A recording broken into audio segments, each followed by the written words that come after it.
कोई तो है यहां जो बैठ के ये सोच रहा है मुझ में तो ये कमजोरी है, तो प्रभु मुझे कैसे वापर सकता है।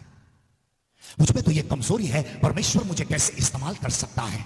मुझ में तो ये कमजोरी है, कोई मुझे पसंद नहीं करता, सबने मुझे इनकार किया है, तो मैं किस तरह से आगे बढ़ सकता हूं। मुझ में तो ये कमजोरी है, मैं अच्छा दिखता नहीं हूं, मैं इतने सारे इंटरव्यू फेल हो गया, मुझे किसी ने पसंद नहीं किया, मैं क्या बन सकता हूं। मैं तुमको एक कहानी बताना चाहता हूं। एक आदमी था और 2 किलोमीटर दूर उसका घर, 2 किलोमीटर दूर समंदर, और उसके घर में पानी नहीं होता था।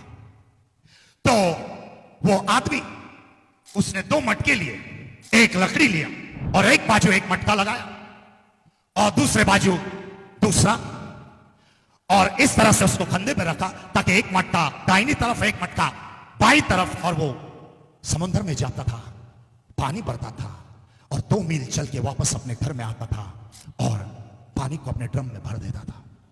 एक दिन उसने देखा कि दोनों मटकों में से एक मटका सलामत है, लेकिन दूसरे मटके में एक छेद हुआ है जहां से पानी लीक हो रहा है।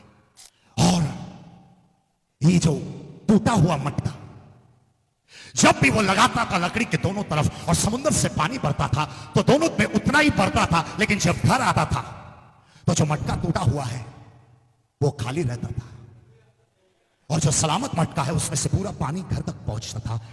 तो ये टूटा हुआ मटका बहुत मायूस हो गया और उसको पता नहीं चला कि क्यों वो ऐसा है, क्यों वो टूट गया, क्यों जिंदगी की ठोकर ने उसको तोड़ दिया। ये टूटा हुआ मटका बहुत परेशान होता था। और एक दिन उसने अपने मालिक से पूछा, मैं अपने आप को पसंद नहीं करता, क्योंकि वो दूसरा मटका जो है वो सही तरह से पहुंच रहा है, मैं जो हूं मैं टूटा हुआ हूं, मैं तेरा पानी सही सलामत समुद्र से घर तक नहीं पहुंचा सकता।